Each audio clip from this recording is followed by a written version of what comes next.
Well, good on Governor Mike Parson here in Missouri. Good morning. Happy Friday. We have made it to the end of the week. It is great to be here on 95.7 FM KCMO. Mike Parson, whether you like every one of his policies or not, is on the morally right side of this issue. And the issue is whether or not the state of Missouri and the Attorney General should be defending politicians from their stupid social media posts. What I'm referencing is Denton Loudermill. Denton Loudermill is the guy who went viral the day of the Super Bowl parade shooting. He was the guy in the red Jordan hoodie who went viral that day, and people presumed that he was potentially one of the shooters at the Super Bowl parade rally here in Kansas City back on February 14th. Well, it turned out he wasn't. Turned out he was just a guy who drank too much that day and had nothing to do with anything when it came to the shooting. But his photo went viral. Now, it wasn't his fault the photo went viral, but it did. There were more questions than answers. And in a world where everybody's got a cell phone, that stuff happens. But online rumors started, and they weren't based in any kind of reality. But online rumors started circulating that this guy, Denton Loudermill, red hoodie, Super Bowl parade shooting, was the shooter, which he wasn't, and was an illegal immigrant, which he is not. He is from Olathe. He appears to be of mixed race. It's not obvious he has any kind of Latino, Hispanic background. He might look like he does, but it turns out he doesn't. So it started from some, far-right weirdo account saying that Denton Loudermill was the shooter, he was an illegal, and this is Joe Biden's broken border policies at work. Now, it's amazing because there are so many examples to actually use to look at Joe Biden's broken border policies at work. We don't need to stretch them or jump to conclusions on them without having any facts. But people on the internet did. And that included some Missouri state senators, a handful of members of the Missouri Freedom Caucus, who I personally have no issues with and, generally like, the ones I've met, and certainly agree with them when it comes to a lot of policy. But now what's gone on here is you've got a situation where the Missouri Attorney General, Andrew Bailey, is saying that he is going to defend these three GOP state senators in Missouri in defamation lawsuits that have been filed against them. And Mike Parson, the governor, addressed this yesterday. And to his credit, he's not a fan of this, and neither am I. We'll be making a statement on that before long. But I'm going to tell you this. We are not going to target innocent people in this state. This gentleman did nothing wrong whatsoever, other than he went to a parade and he drank beer and he was Hispanic. That's all that guy done, period. And we're just not going to attack citizens in Missouri or anywhere else just because we think we have the power to do such. So there'll be more to be said on that in the near future, but I'm telling you, it's problematic. So are you saying that the AG might not actually represent those three senators? I don't know what the AG is going to do. I'm just telling you what I'm going to do, But I don't agree. There's a couple of distinctions here. There's a jurisdiction issue that I do believe needs to be addressed, whether you go to Kansas or whether you don't. But look, politicians have to be responsible and have to be held to a higher standard when you start attacking citizens in our state. And, you don't get a free pass just because you're a politician. No different when I was sheriff. There's certain things you can do as sheriff, certain things. And if you cross the line, then you're held liable for those issues, Look, this guy did not deserve the attacks he had. I want to be clear on that. He did not deserve what happened to him. He did nothing wrong whatsoever. You do not get a free pass. That's Governor Mike Parson yesterday because you're a politician, nor should you. And you certainly don't get, I don't believe, should get, the Attorney General, the highest legal authority in the state, to try to bail out your sorry butt because you're putting up irresponsible social media posts and now getting sued for it. I mean, if you're a regular Missouri resident and you're getting up this morning and you get sued, Attorney General doesn't have your back. I mean, he may broadly speaking in terms of fighting for, good policy and backing up the law, of course, in the state. But I'm saying you personally, you get sued, Attorney General doesn't have your back. Why does he have the back of these three? Because they're in the state Senate? What have they done that's so special? They're politicians. Are you kidding me? It's ridiculous. And Governor Parson is spot on here. Yeah, this is what you get when you want to be a Facebook senator, right? Yeah, exactly right. It's a very sharp edge on that scalpel. It sure is.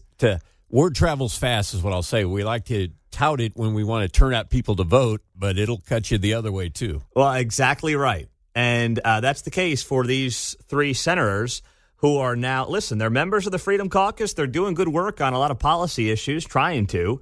But, they got to get their heads out of the sand. And I don't believe the Attorney General should be bailing them out on this stuff. And, two of those guys are local, Denny Hoskins and Rick Bratton, and another guy, Nick Schroer, I believe, is from the other side of the state.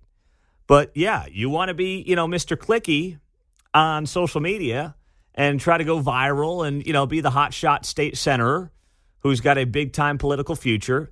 When you do dumb stuff like this, it's not the taxpayer's job to pay for your defense. It's not. And yes, there is a responsibility that should come along with serving in public office, indisputably. And Governor Parson is right to point that out. This is not about internal Republican fighting. It's about right versus wrong. And it's interesting to me because, the Freedom Caucus obviously does a good job fighting for things like trying to balance the budget, spending less money, all things that I inherently agree with. And, I do think the state spends too much money. And, see some of their tweets here the last few days. I think you'll agree with that as well. But set that aside. Doesn't give you the right to attack an innocent Olathe man, call him an illegal immigrant because of, what some other dopes said on social media. And then when that individual comes for you, have the Attorney General have your back. It's ridiculous. Governor Parson, by the way, is going to be on the show this morning at 8:30. So I will ask him about this and much more. 913-408-7957. I want to kick off this Friday with you, with the phones, with your reaction on the text line as well, 913-408-7957.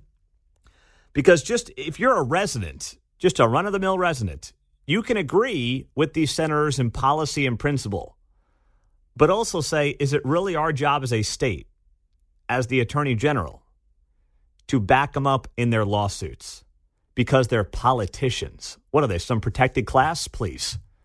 913-408-7957. Happy Friday morning. It is great to be here on 95.7 FM KCMO. So what are the state senators saying who are getting sued by Denton Loudermill, the Olathe man who went viral on the Super Bowl parade shooting day for getting arrested? But he was getting arrested for being drunk in a red jumpsuit, not because he was somebody who was involved with the shooting. So one, Rick Bratton has attested that he made the social media post calling Denton Loudermill an illegal immigrant while he was engaged in his regular duties as a Missouri state senator. Must be nice, Get elected to office, and then you can just say whatever stupid stuff you want, and you can hide behind it by saying, I'm doing it in my official capacity as a politician. Now, it's actually somewhat believable because politicians say stupid stuff all the time. So, there's a part of that actually might make some sense. Doesn't make it right, but it might actually make some sense. But these are just lame excuses.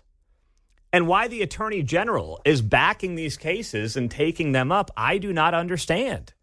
I don't. And we'll get the Attorney General on. I'll shoot for Monday to get the Attorney General on to talk about this. He's got a lot of things going on, and I think he's doing a bang-up job as the AG in this state. I mean, I've met Andrew Bailey. I think he's done an outstanding job on behalf of the people of Missouri. But this is one that I'm just not understanding. And just because it's politicians that I may agree with doesn't make it morally right to say, you know what, yeah, we're going to have our AG defending state senators who are putting out wildly irresponsible tweets based on nothing, that the guy who was arrested for being drunk at the Super Bowl parade was really an illegal immigrant shooter. Shouldn't we expect more of those we elect to public office, not less? And if they can all hide behind, well, I'm doing this in my official duty as a senator. Really? You are? Gosh, that really protects you from a lot of dumb things, potentially. 913-408-7957. John's in Grain Valley first up. Hey, John, good morning. Good morning. Well, I agree with everything you're saying. If I may, can I flip the script? Sure. First, if they are in their finger quote official capacity, are they required by Missouri law or a statute that they must be defended by the state? I don't know that. Second, I think the Attorney General might be trying to make a point here of you can have free speech if you retweet or tweet. That's a form of free speech, as stupid as it is, but also to tell people, especially politicians, you know, why don't you wait an hour so we can get some facts? Use your brain for more than a hat hanger and go like that. So he may be pushing it to that because, like you said, if you were just Joe Citizen and you retweeted that, he's not coming after you. He's not going to get anything from you. But what he's going to get from more high-profile people is, well, what he's getting mentioned, he's getting a little bit of fame. Yeah. So that tells me he's going to be on the news, and he's going to get all those wonderful things. And he's probably going to try to just get, I'll call it shakedown payout money. Give me $5,000 and I'll go away. Yeah, I mean, yeah. Yep. You know, I mean, that's entirely possible. But once again, does that make it right for the senators to do what they did? No. There's two angles. Does it make it right for the senators? And then also, should the taxpayer of Missouri be defending the senators? I'm in complete agreement with those things. I really am. It doesn't make it right. In other words, why don't you do a little research, and why don't you wait for some facts to come out? Yeah. And that you would have avoided that. Let's just try that. Let's try to see where the facts lay first. And both sides are guilty of it, as we've seen in so many other areas. Yeah. No, there's absolutely. times where I've had things like that, and you just say, let's get some facts first. Mm-hmm. Do a little fact finding. Boy, what a unique concept there. And then the second part is, no, the Missourians should not be paying for their defense. Yeah. And if they do, then there should be some type of reimbursement clause. Mm-hmm. Thank you, John. Appreciate you, man. Have a great weekend, buddy. You as well, sir. All right, see you later. Jim's out east. Jim, you're next up. Go ahead. Hey, Pete, if the state is going to protect these guys, for some reason they're in an official capacity, shouldn't there be a code of ethics or conduct violation to boot them out as senators? Yeah, I mean, that's interesting. I hadn't really thought of it. My preference would be for the people to determine whether or not their state senators are, responsible enough to hold office. But what I see what you're saying. I mean, they did it to congressmen in our national level, but, I mean, this is no different. I mean, if you do something really stupid or, you're causing taxpayers to have to spend money that shouldn't have been spent. Yeah. You're referring to George Santos?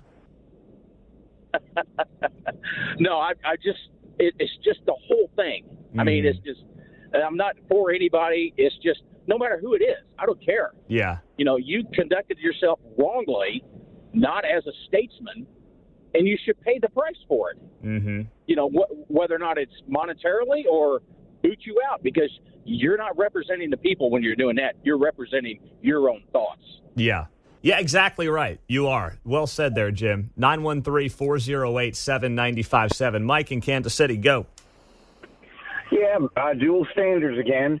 Remember Nicholas Sandmann? I cannot think of a single Democrat politician that ever apologized for wrongly accusing him. And people like Adam Schiff deliberately, intentionally lie all the time. They get away with it. If we're going to go to a standard, which I think we should, we also have to remind the public that we have standards and they don't. And the Democrats don't seem to care about things like this. It's just Republicans seem to, unilaterally. Well, hold on. Nicholas Sandmann he ended up getting a boatload of money from, I think it was CNN, right? CNN, but not any politicians. Yes. He did not get any money from the politicians. No, but here's the thing. Who are you going to sue? CNN or the politician? Well, I understand that, but that's not the point. The whole point of it is you got a publicly elected official who's got a D besides his name, who's immune from any type of responsibility for anything they say, like Adam Schiff. No, Mike, hold on. This Nicholas Sandmann chose to sue CNN because that's where the money was. Right or wrong, that's what he chose to do. This Denton Loudermill case is totally different because there's no news outlet to sue. The news outlets didn't report this. I know you want to make it like, yeah, but the Dems, but that's not what this is. It's not like this guy Denton Loudermill is choosing to sue Republican politicians over fill-in-the-blank news organization. I'm making it about politicians that can make misstatements, whether deliberate or indeliberate, and not being held to account. Well, yes, but once again, if Sandmann only had an option to go after politicians, he would have done it. But there's a much bigger cash cow sitting out there with CNN than there is Joe Schmo Democrat in the House or the Senate. True, but it still doesn't belay the point that the politicians said things and got away with it. Yeah, I mean, that's fine, but here's the thing. If what I would say to that is if Denton Loudermill could sue Fox News over these state senators, Bratton, Hoskins, and Schroer, he'd do that. He can't because Fox News didn't report this stupidity, didn't run with this stupidity of, this guy Denton Loudermill was an illegal alien shooter. So because he can't sue Fox, because they were responsible and didn't report this, he's suing who he can sue. Listen, I don't like the way everyone's trying to sue everyone these days. I think it's bad for culture, society. Our insurance rates are skyrocketing, home, car, everything's going up. I don't like it. We have got, way too many people wanting to sue everybody and anybody for $1. But, in this case, when it comes to your own credibility, can't say I wouldn't do the same. 913-408-7957. What do we know about the Hereford house? We got some new information on those contaminations we'll tell you about next. Honest question, if you had eaten at this Hereford house between the dates of March 26th and April 25th, would you really want to know if and how you were poisoned by this rogue employee? A part of me just doesn't want to know and would not want to know. But there have been 230 calls to Leawood Police for this Hereford house incident as of 2:30 yesterday afternoon. Yeah. It's a lot. It's a big number, man. Hypochondria runs rampant in the system. I'm sure there's some people who are pretty sure they got something and we're nowhere near the place. Well, yeah, I'm sure that's part of it, too. That's part of it. I think that's absolutely part of this. So by now, if you haven't heard the story, 21-year-old Jace Christian Hansen of Kansas City has been arrested for contaminating food for what is now being called about a week and a half. They have shrunken the timeline to about 12 days at this Hereford house in Leawood, where this rogue employee was tampering with the food. He was peeing in the food. He was rubbing salmon against his berries. I mean, he was doing a lot of disgusting stuff. That's very disappointing. I had the salmon the one time I went there. Did you many really? Years ago. You do not look like a salmon guy to me, Mark. Born in Seattle. I have some roots in the West Coast. So okay. All right. That's where I get it from. That's your Seattle coming through there, eating that salmon. It's my equivalency of chicken and yard bird. Mark's used to fish and things like that. We're just used to hens. Well, Mark, at least you didn't have this guy rubbing his junk up against your salmon back in the day. Yeah, it made my stomach feel a little queasy. Yeah. Oh, gosh. Could you imagine? So we've shrunken that timeline down to about 12 days of when this guy, Jace Christian Hansen, was allegedly contaminating food at work. He was caught because the guy was dumb enough to post videos on social media of him contaminating this food.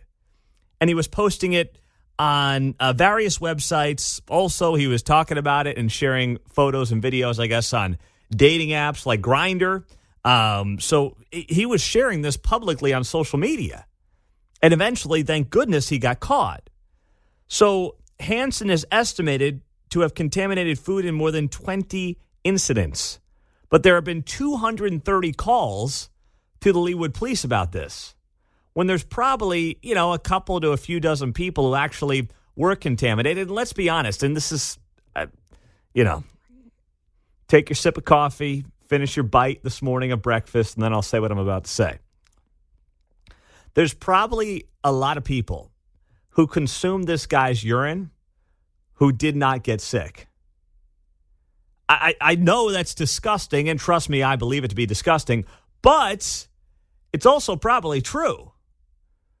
Like, he was peeing in the desserts. He was peeing in the pickle juice, I guess. He was putting his feet on food. He was rubbing it up against his genitals. I mean, it was just disgusting stuff. But I guarantee you, way more people called the Leawood Police than actually got sick. And maybe I'm just different in the sense that, I don't see the benefit in calling. If you got sick, unless you want to file a lawsuit, I guess. I suppose if everyone's looking to make $1, we just talked about that with the lawsuits, flying left and right. I suppose if you thought you were contaminated and you want to file a lawsuit, then yes, you have to reach out to Leawood Police. But if I was eating there during that time frame and I ate one of the dishes that this guy is alleged to have had contaminated, if I didn't get super sick, I am not calling. Because frankly, a part of me wouldn't want to know. A part of me would not want anything to do with reliving that meal. I would never go again, but I just also would not want to relive that meal, John. And then there's the other part of society that believes in a zombie apocalypse. So there may be, I don't know if there's any long-term illnesses that would set in as, potential. I mean, they're tested for what, I'm forgetting the word. Tuberculosis is what I'm coming to my mind, but not that or tetanus, but there's some things that you could test for. Anyway. No, I know what you're saying. So I don't know. Trying to say. Maybe there's some long-term deal. I don't know. I just know I'm not calling. I'm not doing it unless I got super sick. Yeah. I'll never forget. I'm with you. I'll never forget that we went out to eat for my dad's birthday. They came to town Christmas of 2019. And I got the worst stomach bug. I won't say where I was because I don't think it was tied to the restaurant. Could have been, but I don't think it was. A prominent steakhouse in town that I think a lot of you would know. Not like super, super prominent, but in Overland Park, a lot of you would know the steakhouse. And I got so beyond sick for the next 48 hours. I have not been that sick since. It was almost 5 years ago now. And I will never go back. Not because I think it's the restaurant's fault. It just happened to coincide with when I was there. Could have been, but there's no way of knowing. I won't ever go back because I just have this pit in my stomach thinking about that restaurant that I don't ever want to walk in there again. It would bring back awful memories. And by the way, we got enough decent steakhouses in this town that I don't need to go back there. But I just wouldn't do it. Like the Hereford house. I didn't say that. Now is a good time to go, though, because now it's going to be spotless clean there. Well, it's kind of like after September 11th when everybody stopped flying. And it was like that was probably actually one of the safest times to fly in American history when you think about it in hindsight. There is this reaction to when things happen. We suddenly run away from it. But Mark's right. I guarantee you that Hereford house is probably the cleanest joint in town in the last couple of weeks. They probably have security cameras all over that kitchen, and they probably have security guards watching every clown that touches food in that kitchen. So that's a good point, Mark. You know what? Why don't we do that for lunch today, fellas? What do you say? You guys good with that? Let's go. Hereford house, let's go, baby. Woo! Do we have to invite Ray, though? That's my question. No comment? Okay. We'll give him his own opportunity. All right. That's fine. Maybe we'll go at 11 o'clock. John and I will go while he's on the air. Sorry, guys. Ray and I are heading to strips. Oh, yeah. Okay. Yeah. I can respect that. Got to support our friend Todd Johnson there with Strips Chicken. Yep. No doubt about it. 913-408-7957. So just know, in a statement, by the way, Hereford House is now saying that they learned of the tampering on April 25th when the police arrived at the restaurant to speak with this now rogue employee, perceived alleged rogue employee Hansen. And they say they're just as upset and disturbed by the situation as you are. And they'll continue to work hard to earn your trust and your business. So that's what the Hereford House is officially saying right now. Pete, what if the callers to Leawood Police are angling for a free meal? That's a good point. Trust me, a lot of people out there that will do anything for, a free dessert when they go out to dinner. There's a lot of that goes on out there. That's a very good point. I'm actually amazed, this on the text line as well, that almost all restaurants don't have cameras everywhere. Well, I'm not in the business, but I agree. I'd want to have more cameras than not. Pete, why are you downplaying this disgusting incident? I'm not downplaying anything. I'm just saying I'm not sure that I would want to know if I had eaten at Hereford House in that window of time. That's all I'm saying. I find it just absolutely disgusting. It's heinous. I'd throw the book at this guy. He's sitting there, in jail on a $100,000 bond. Pete, just don't order the salmon. Okay, yeah, no, I won't. That seemed to be... That's the way around. Hey, what's this on my salad? Oh, jeez. Oh, gosh. All right, we got to move on before we say something too stupid. Yep. Oh, okay. All right. Finally started cracking the whip last night at KU. All right, graduations this weekend. We're not putting up with any of this crap, and we're going to be moving on. So good for them. This is what happened last night at KU. It was at 11:15 last night is when law enforcement arrived to KU's campus. And they showed up at this encampment where there were, give or take, 100 people, and they told them to leave right in front of Fraser Hall. And if they didn't, they would be considered trespassing, and they would be arrested. Reading this from the Lawrence, Kansas Times. So the protesters were prepared. They were going to hold their ground, as administrators were warning them that they would remove them if they were still there after 10 p.m. However, they said if police used force, they would not resist, meaning they basically would then give up. And then they could play the victim card. Oh, my goodness, look at us. We're victims. No, you're breaking the law, and you're doing it on behalf of a murderous group of terrorists. So slow clap for the stupidity around that. Anyway, most of the group did disperse. Then they started marching down Jayhawk Boulevard. Went down to a library, which I guess is open overnight. A little after midnight, at least 3 protesters appeared to be getting arrested from the library. They were escorted out with their hands behind their backs and appeared to be handcuffed. They were placed in law enforcement vans, and according to the Douglas County jail booking log, all 3 were arrested by KU police on suspicion of criminal trespassing. The group appeared to disperse around the time of the arrests, and law enforcement officers were still stationed across campus as of 12:30 a.m. this morning. Well, good on them. Good on KU, and it's amazing. I had to find this from the Lawrence, Kansas Times. I don't see local TV covering this. I don't see, the Kansas City Star, of course, is not going to cover this. They got some, cops to trash on and dump on or something. But good on the Lawrence, Kansas Times for at least covering this, even if they called them pro-Palestinian protesters, whatever. They at least cover the story. And good on KU and Chancellor Girard for saying, with commencement weekend coming, with kids graduating, and remember, a lot of these kids graduating this weekend, at least the undergrads, 4 years ago, their high school graduations were ruined by COVID. So to see potentially some of these kids in other parts of the country lose their college graduation because of, these complete clowns, I'm glad it's not happening at KU at least. When they go to the library, they can't do their chants, at least not loudly. They'd have to whisper their chants. Hey, hey, hey, hey, ho, ho. We hate Israel. Hey, hey, ho, ho. Yeah, they'd have to do their little whisper there in the library, because there are kids who probably are still studying for finals, like things you're supposed to be doing on college campuses, not being sycophants of terrorists on the other side of the world who, by the way, hate you and hate everything about what you stand for. It's like when I see gays for Palestine, it's just hysterical. If these people walked up and down the Gaza Strip with a pride flag, they'd be killed. Yet, they don't even understand what they are advocating for and how great America is compared to how so many of these other countries operate and the leadership that they're under. It's just unbelievable. So good on Chancellor Girard not putting up with any of this ahead of graduation weekend, because here's the other thing. there's a business angle to this as well.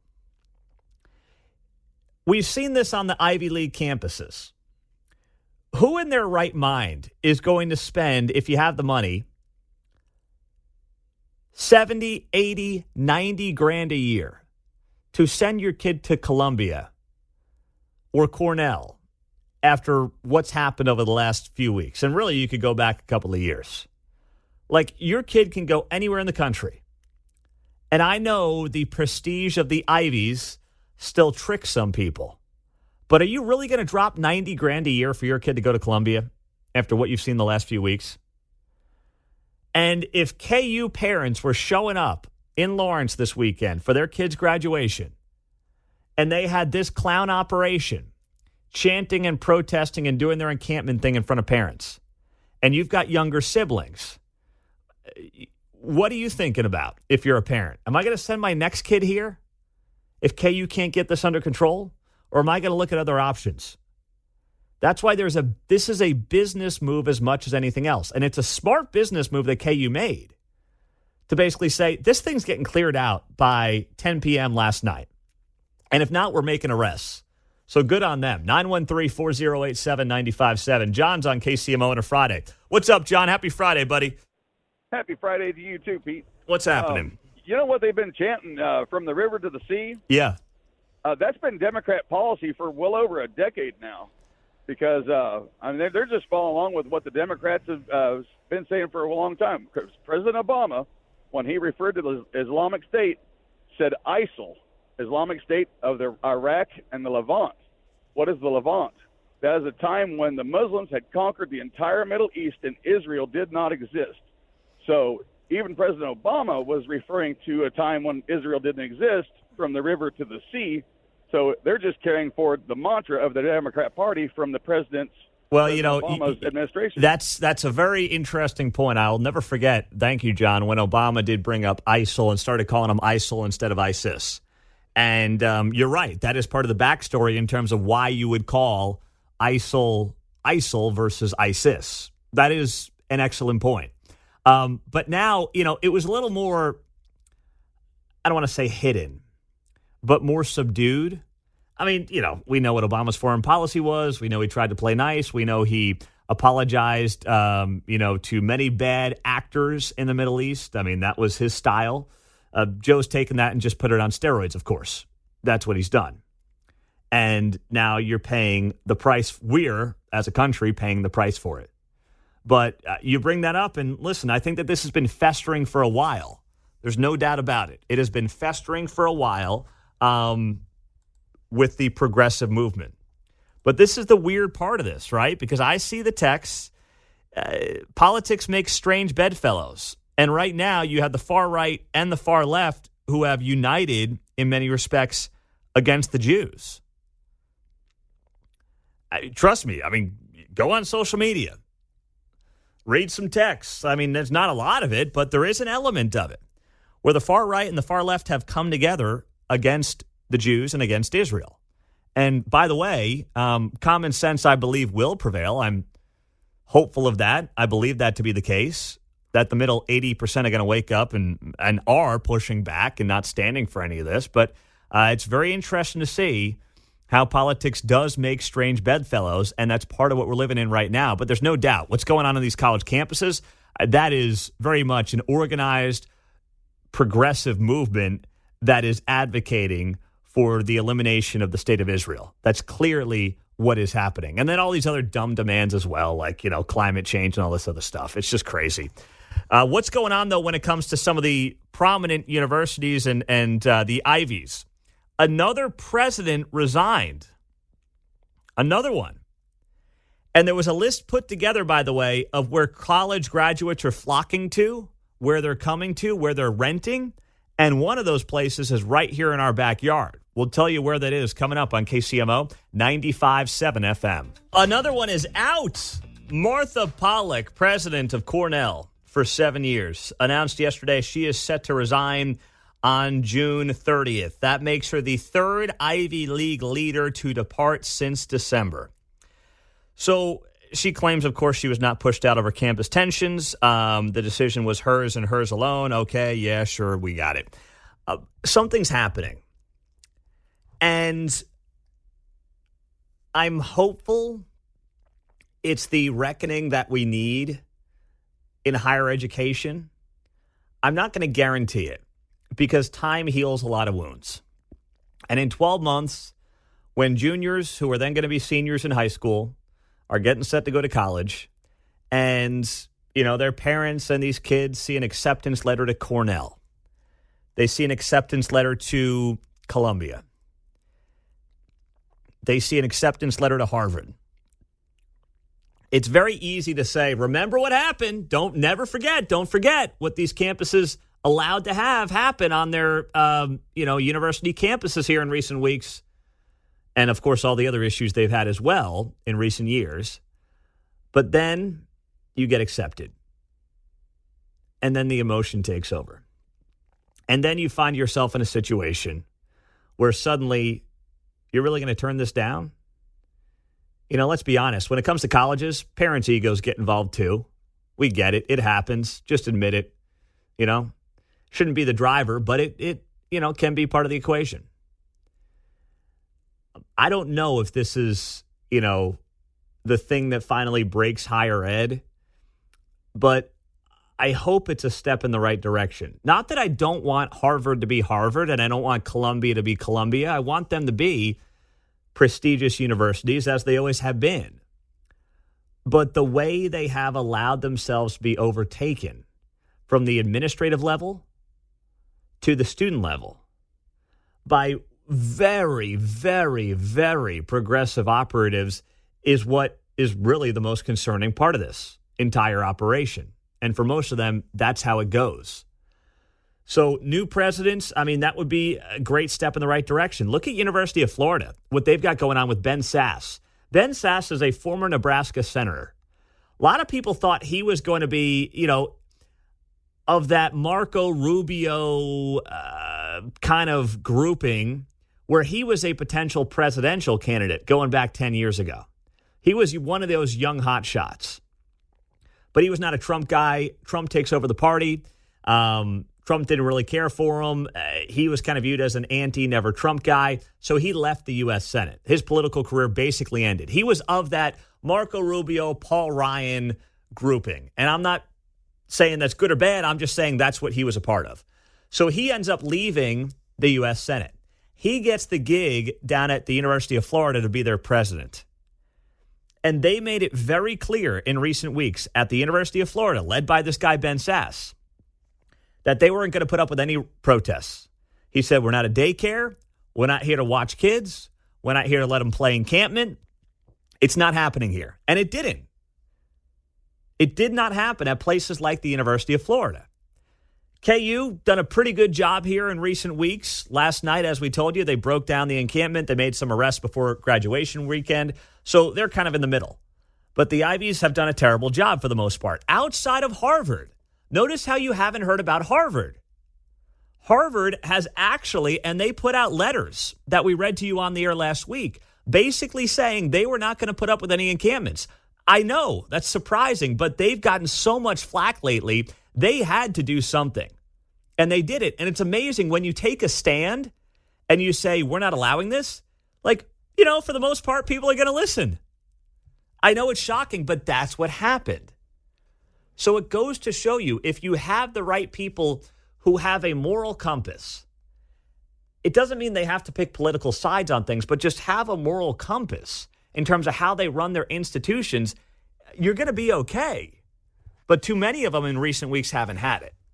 So Cornell becomes the third Ivy League since December to lose a president, and we'll see if this has any long-term ramifications. In the meantime, speaking of colleges, college graduates are flocking to Overland Park. New study was released by Realtor.com. The top rental markets for college graduates. Number 1, Austin, Texas. Number 2, Bloomington, Minnesota. Number 3, Pittsburgh, Pennsylvania. Number 4, Raleigh, North Carolina. And number 5, Overland Park, Kansas. They did this based on a rent-to-income ratio. They also included college graduate-friendly occupations, average commute time, all went into this study. Overland Park, number 5. So it certainly helps that Overland Park seems more interested in building apartments than they do single-family homes. I know. They'll tell you they love single-family homes and they like building single-family homes. But this is what Overland Park is turning into. Its own mini city that in many ways is exclusive from Kansas City. When you talk about the business, I mean, we're sitting here right here in Corporate Woods, which I know is struggling at large because of the, turn of during COVID of work from home. But still, what you're seeing now is Overland Park basically building its own mini city that is filled with apartments after apartments after apartments, which are appealing to college graduates because they can find their jobs here and they can rent their apartments here. And whether or not you think that's good for the future of Overland Park, that's up to you. I frankly believe that all these municipalities in our region are way too intent on doing whatever developers want to do instead of maintaining what made these communities great suburban communities to begin with. But that's a fight that's going to have happened on the local level. And right now, not enough people want to do it and stand up for it. If you want to find an athlete to root for, I don't want to be biased when I share this with you, but I thought it was an outstanding point that was made last night by one of my own. So understand where my bias is coming from here. Villanova's Josh Hart. He's now playing for the New York Knicks in the NBA playoffs. And if you're an NBA fan, I know there's not many in this town necessarily, but the New York Knicks have like 3 Villanova guys who are rolling along. Yeah, the Nova 3 is what they're calling them. Yes. You've got this guy, Josh Hart. You've got Jalen Brunson and Dante DiVincenzo. KU fans will know him well because we smoked you guys in the Final Four, that 2018 year. And then I think, did we play him in 16 in the tournament? I don't know. We played a bunch of Big 12 teams that year. But anyway, easy to like, a bunch of guys who generally were overlooked as recruits, and now they're leading this team in the NBA playoffs. Josh Hart was asked about last night after the game being fatigued. And if you're a worker, if you're getting up today, maybe you're already 2 hours into your job, this answer from Josh Hart on being fatigued is as relatable as anything an athlete has said in quite some time. It's a reality, but the reality also is our jobs is to play basketball, and our job you got people getting up at 6 a.m. doing 12-hour shifts. Those guys are tired. For us, we're playing a game, and obviously we're fortunate enough to play a game like this, but we have to keep that in perspective. That was Josh Hart. I mean, how do you not love that, okay? I mean, he's right. You got people getting up at 6 doing 12-hour shifts. Those people are tired. For us, we're fatigued, but we're playing a game. How do you not love that answer from a star athlete? Instead, you think about some of those NBA stars like LeBron James. Oh, I'm so tired. Woe is me. I'm a, victim. Oh, boy, I'm carrying the team on my back. Bunch of damn crybabies. And then you get a guy like Josh Hart just saying, you know what? Yeah, we're a little tired, but heck, we're playing a game for a living. Life's pretty good. I saw he's been averaging 46 and a half minutes a game, so he only takes about a minute and a half off per game. That's pretty impressive. Got to hand it to him. But I'm telling you, these guys are very likable. Now, unfortunately, my college basketball team is in the dump right now. Jay Wright left, and the team stinks. But, I get to live vicariously through some of these other guys, which is kind of neat. Even though I admit I'm not a big NBA guy anymore, it is fun to see. And I just love answers like that from athletes because it's relatable. It's like, I'm tired, but, I'm getting paid millions to play basketball 46 minutes a night, a couple days a week. Life's good. It's damn good compared to, what most Americans have going on right now. So you got to love that answer. I'll put it up on X at Pete Mundo. You can see it there. In the meantime, what I don't like is this verdict that came down yesterday. And it's got a very personal angle to this show and what we do. A Kansas court has found the man accused of killing 16-year-old Cooper Davis with a fentanyl-laced Percocet pill not guilty of the crime. Yesterday, it was announced that a Johnson County, Kansas jury found Aaron Hansberry, 29, The man accused of selling a fatal Percocet pill laced with fentanyl to a local teenager, not guilty of that crime. He was charged in November of 2023 with a single count of distribution of drugs that resulted in death. He pleaded not guilty in the case, and that is what the jury found yesterday. Now, Cooper Davis, his mother was on this show earlier in the week. We are one of the media sponsors for the Cooper Davis 5K run walk that is taking place at Mill Valley High School on Saturday, June 15th. I'll be running in that with the girls that Saturday. It's the day before Father's Day, so if you have not signed up, there's still plenty of chances to do that. Just Google, Cooper Davis 5K run walk, or go to CooperDavisMemorialFoundation.org, and you can sign up there. And it is a walk. You can walk it, all right? No one's going to be keeping time. I mean, they'll keep time, but don't worry. You can walk it. For a great cause and a great family as they continue to make people locally aware of this fentanyl crisis, which is obviously beyond deadly. So yesterday, it came out that the man involved in selling Cooper Davis the Percocet pill that was laced with fentanyl was not guilty. And we're not going to get this thing under control. Obviously, we got to fix the border crisis. That's an obvious thing that needs to be done. But also, I firmly believe that you can scare the daylights out of these drug dealers by finding them guilty, charging them and finding them guilty of some of these charges, like the one that, unfortunately, Aaron Hansberry was found not guilty of yesterday. It's one of the ways I think you got to combat this stuff. Now, Johnson County DA Steve Howe put out a statement saying we're disappointed in this verdict, but he says, I would like to thank the DEA and Drug Task Force and the prosecutors for their hard work on this case. Cooper's family has done amazing work in this community, and we will continue to fight hard with them to reduce the number of overdose deaths that result from fentanyl. There's got to be a two-pronged attack here. It's got to be the border, and then you've got to throw the book at these drug dealers and try to scare them off from dealing Percocets and then hiding behind the fact of, I didn't know it was laced with fentanyl. Don't blame me. Yeah, I'm wondering what the technicalities were on that. I thought we had established perhaps that the individual did provide the pill in that sense. So I thought that was an established fact. And so I'm curious if some technicality, I guess they only had one count on him, so that was it, right? Yeah, that was it. A lot of times there's multiple counts and you get them on something, I guess. They got him on nothing. So I'm curious how you can get off.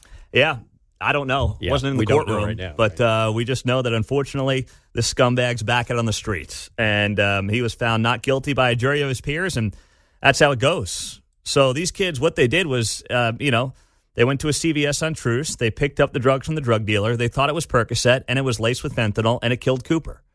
And this story, unfortunately, is far too frequent. I mean, this is not like you think back, even as a millennial, it wasn't my thing, but, guys smoke pot. Right? Smoke some pot. But you were never like, and, some people, did take a Percocet here and there.